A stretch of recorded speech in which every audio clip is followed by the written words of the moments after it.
The United Workers Union, UAW, and Ford have finally reached a tentative contract agreement. The deal, subject to approval by union members, could ease the way for deals with General Motors and Stellantis and end a growing wave of walkouts. For more on this, we're joined now by Professor Harley Shaiken, Professor Emeritus at the University of California, Berkeley, who has followed the UAW for more than 3 decades. Professor Shaiken, welcome to Feminism Today. It's very nice to be here. Why was this fight so personal for the UAW workers on strike? They have experienced the worst of times, beginning with in 2008, 2009, the bankruptcy of General Motors, and then Chrysler and Ford teetered on the edge. And they were compelled by the federal government, as part of the terms of the bailout from the bankruptcy, to give very severe concessions. They did. But they expected that as the economy improved, they would regain what they had spent decades achieving. Instead of that, they kept the concessions, but they saw executive salaries go into the stratosphere. Companies begin to buy back their stock to raise the price of the stock.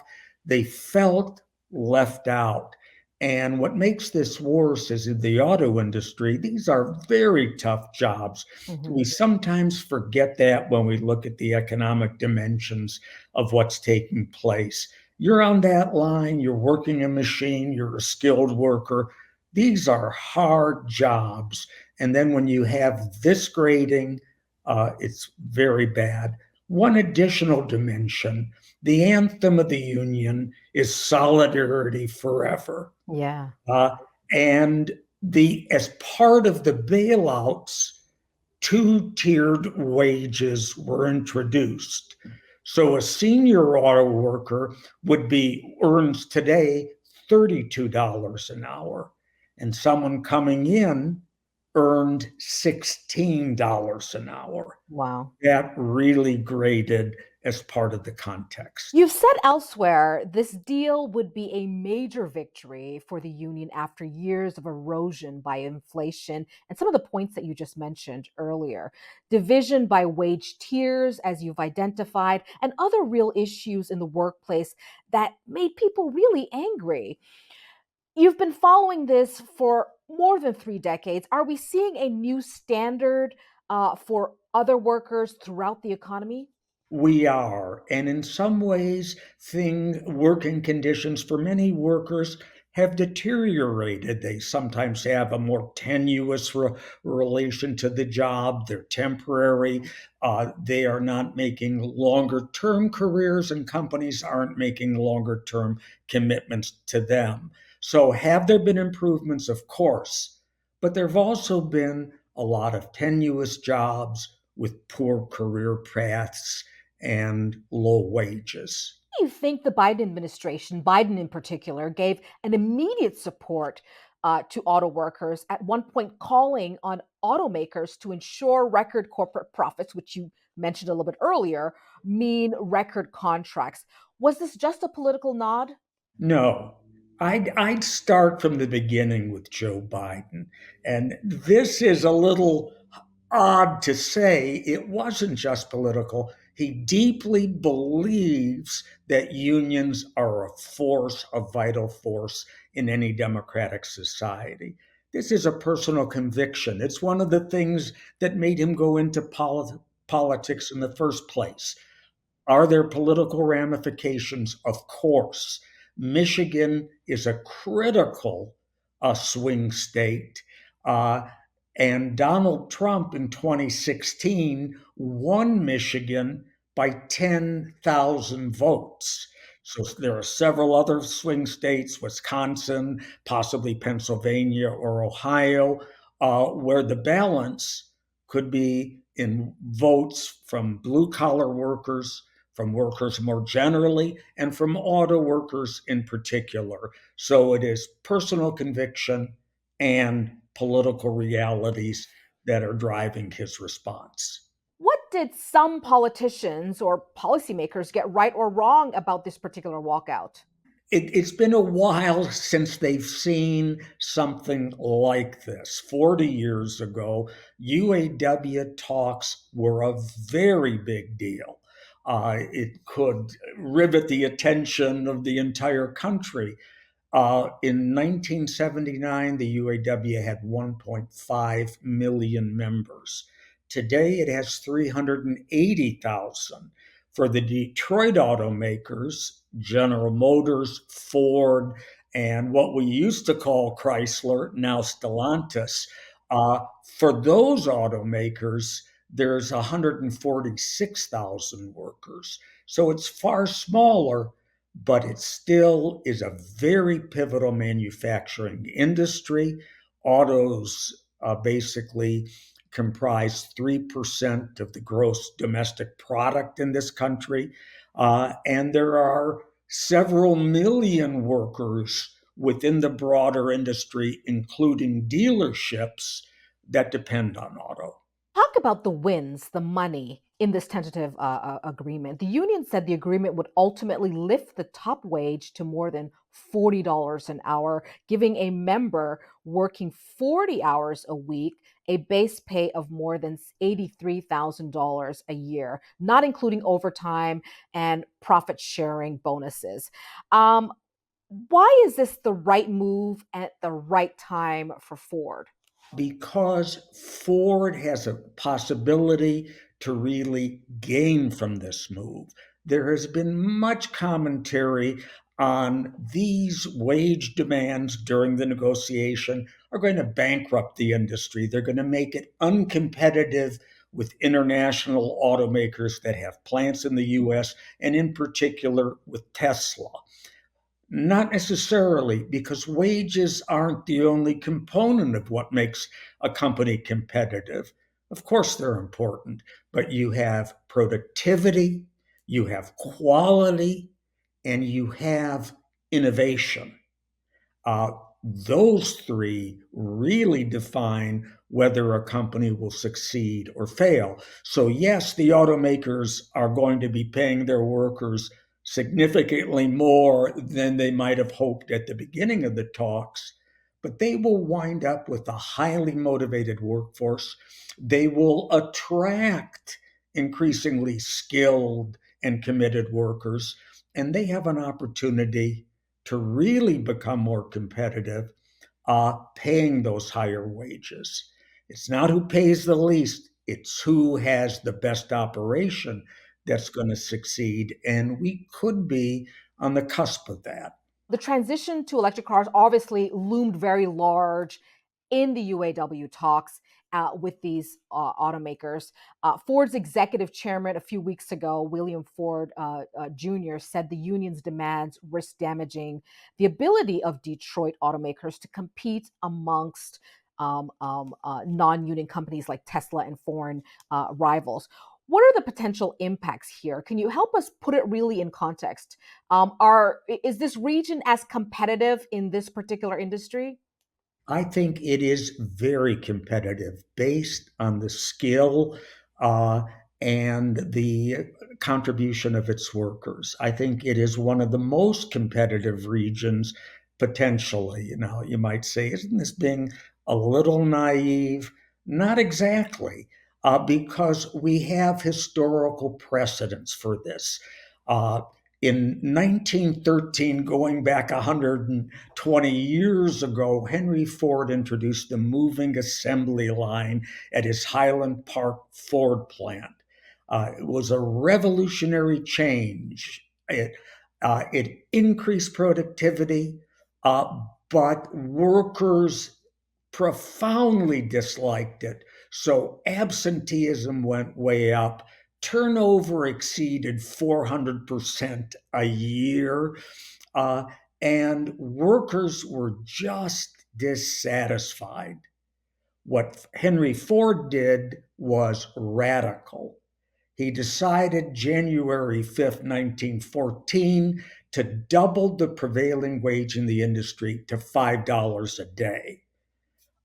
The other automakers howled. Editorial opinion said he'd gone crazy in doing this and would bankrupt the entire industry. What happened? The next year, profit sales went way up because Ford, with the super productivity he was able to achieve, lowered the price of the Model T, and the profits of the Ford Motor Company set new records. That's an example of it's not who pays the least that's going to succeed, but it's who does the best job. And here, this gives an opportunity for these automakers as they enter the electric age. And the Model T is so important with the moving assembly line because the move towards electrification right now is the most profound technological change the industry has encountered since the introduction of the moving assembly line 120 odd years ago, 100 years ago. I'm also thinking, though, about American automakers' over reliance on parts from China. So I wonder if you can sort of put this in context. The reality is, William Ford is saying, listen, this is really going to what you're doing is going to ultimately hurt us because is it that there's not, is he talking about readiness? Is he talking about access to resources? What is he talking about in terms of how this strike is going to impact their bottom line and their ability to really lean into this new technology in terms of EV? Talk to us a little bit about the reliance on China and how that might ultimately be a bigger issue for them. I think reliance on China is a very big issue, and it's very central to President Biden's political and trade agenda. He views this as damaging to the economic interests of the United States. It's not that he's opposed to more open trade, but trade with China has always been profoundly unequal. The Chinese are firm believers in free trade with few restrictions for the United States and other countries, and as strongly believers as very controlled trade for access to the Chinese market. If you are a US automaker and you want to sell cars in China and build factories there, they welcome you, except you've got to have 50% Chinese ownership in most cases, and you have to uh, share your intellectual property rights. So, less reliance on China, I think, could be in the long term to the long term benefit of the US auto industry. And I think we are seeing, given President Biden's policies with measures such as the somewhat misnamed Inflation Reduction Act, which is a huge investment in climate change, in adapting to it, as well as the Infrastructure Act. What we're seeing here is an ability to have more reliance on domestic production for a healthier economic future and to stimulate the adoption of electric vehicles within the US. All of this is going to be very difficult for the US industry, but I think they will succeed because they've got exceptional intellectual resources. They know this is the time. They've done pioneering work in this area. And I think their relationship with the UAW going forward will be to their benefit. In this context, GM has announced it was pushing back the start date of production of electric pickups at the plant in Michigan to late 2025, 2024, and in response to the slower than expected growth in sales of EVs. I wonder what workers can come to expect. Can you speak to sort of what workers can come to expect after the strike? Are they going to look at longer hours? What can they expect now, in terms of this win? What is it going to mean for work life balance? What will life look like in this sort of as they're revving up EVs? Well, for workers, the new contract, and all of this is tentative till it is ratified by workers, but the first steps look very promising. For workers, there's going to be major changes, which will be far better for them, their families, and their communities. But once again, better for the Ford Motor Company, GM, and Stellantis. What are some of these changes? Uh, Workers will have up to 5 weeks of paid vacation annually. They'll have 2 weeks of parental leave, and they'll have 17 paid holidays.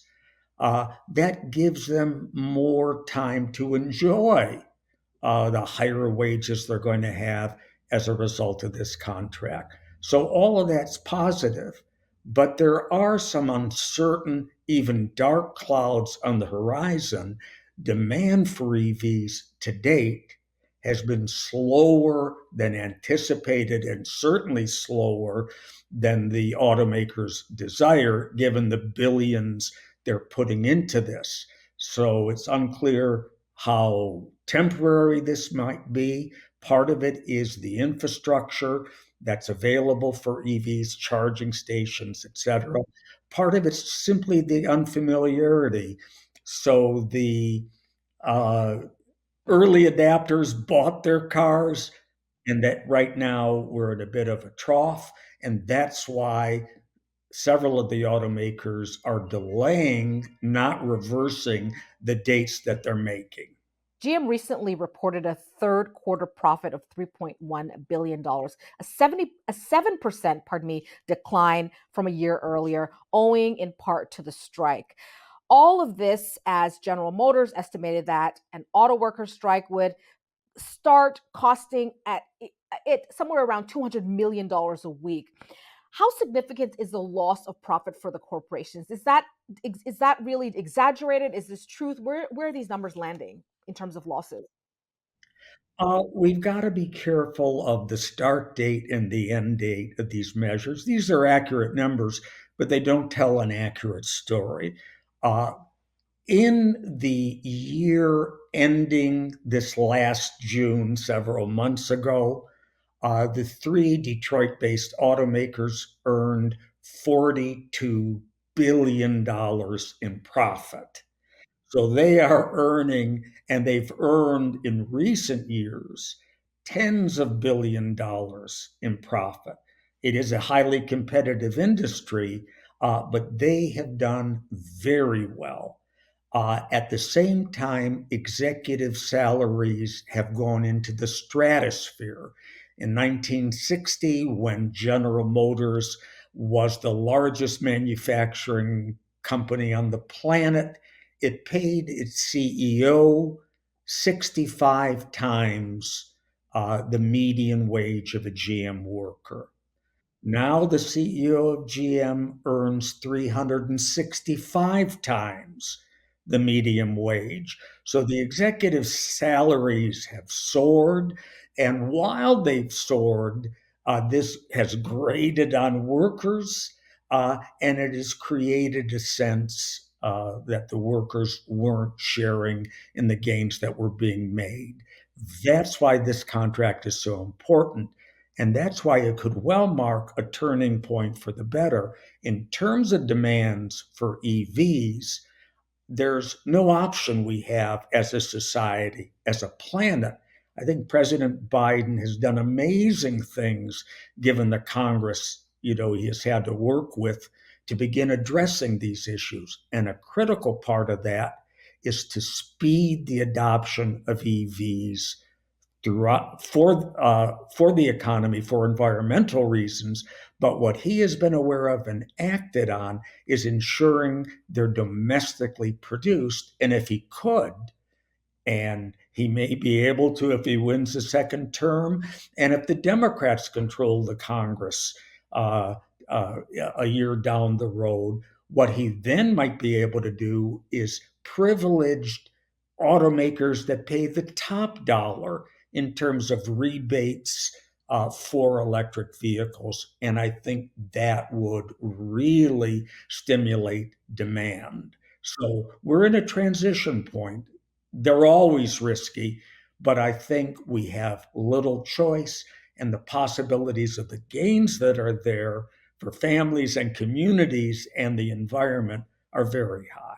The possibilities are endless. the possibility for a successful transition to a greener economy is obviously in the offing and what we're thinking about. But my question is, do American automakers have the capacity to fulfill the demand? What percentage of the consumer demand can be fulfilled in by these big three, you think? Oh, I think there's a lot of demand they could fulfill and gain. We're behind the world in terms of electric vehicles. I think China or has sold something like uh, 30 million electric vehicles to date. The US produced almost a million this year. The Europeans produced 3 million. With China, it's approaching 40% of the market. Here, it's roughly 7% of the market. So there's a lot that we could pick up once we begin having the infrastructure, once we ally consumer fears and the fact that there are now incentives that President Biden has enacted to buying electric vehicles, the demand could be there, and we have little choice but to get it there. Let's talk a little bit about globalization and the labor movement. I think it's really interesting to me to see that the labor force was really sort of globally supporting the activities and the walkouts of workers in these three big car companies. Members of the Georgian Trade Unions Confederation were, for example, standing with UAW members during their stand-up strike. How important was that to creating wins and waves of wins in the movement and the types of successes? Is that the new era? Because is it that strikes are no longer domestic? We're looking at sort of a global movement. Is that what it's going to look like in the future? I think it will look more and more like that. What happens globally is far more important than many Americans realize domestically. And for labor, it's critical. Now, the moral support from the Georgian workers was very important, and a number of other countries really came to bear. But in other areas, worker alliances across borders are vital. Mexico and the United States, for example. Mexico now employs almost as many auto workers as the United States, over 900,000. Most of their output comes to the US, is sold in the US. So building bridges between the United Auto Workers and US unions and their Mexican counterparts is important to workers in both these countries. And it needs to be built on a basis of solidarity, on a basis of working together, not working at either's expense. And we saw the beginnings of something like that, which you just mentioned, in the international support for the strikes that are concluding right now, that was forthcoming. You spent some time in Tijuana, Mexico, looking at the industrial movement, U.S. Mexico border, and sort of focus on what the industrial space is looking like. You also teach a course titled The Southern Border, an undergraduate course that looks at U.S. Mexico border. I'm wondering a little bit about global economy, Latin American labor. But what are the implications? What are the trends? What did you learn through that experience? Well, I have to say, one of the little known facts about teaching at a university is if you're doing a good job, you learn more than the students. They're really, with their questions, their ideas, their spirit, they're inspiring and informing you. And for me, when I first began this research many years ago, 30 years ago, uh, I knew a lot, I thought, about manufacturing. I knew a lot about the auto industry in particular. My own background is I served a 4-year apprenticeship at General Motors, becoming a machine repair machinist. So I thought I knew, and I thought when I began this research that auto companies in Mexico were clearly moving factories there because labor was 10% of the cost of US labor, but they would wind up with low productivity and low quality, and it wouldn't be such a great idea. In fact, they wound up with productivity and quality comparable, or if not greater than the US, because these were uh, brand new plants. Well, could be of great benefit to Mexico and Mexican workers and to US workers, but instead, under the North American Free Trade Agreement, it was a disaster for Mexican workers because their wages were rock bottom, not because their productivity was low, but because their wages were suppressed by corporations and by government policy. That in turn diminished the wages of US workers by pressures and threats of moving to Mexico. The US Mexico trade agreement has improved that, but there's still a long way to go to establish a standard where Mexican auto workers can begin affording the products they build. And of course, they'll export some, and US auto workers won't be threatened by wages that are suppressed that create new standards. That's possible. That's by no means where we are today. And that's why trade remains such a volatile issue for workers in the United States. Professor Harley Shaiken, it was such a pleasure speaking with you. Thank you. I very much enjoyed being here. I'm glad. And that's it for our program today. Remember, you can follow me on Instagram and subscribe and watch our show on YouTube or sign up for our newsletter at drsophiajohnson.com. Thank you so much for watching Feminism Today on Free Speech TV. Join us again next week.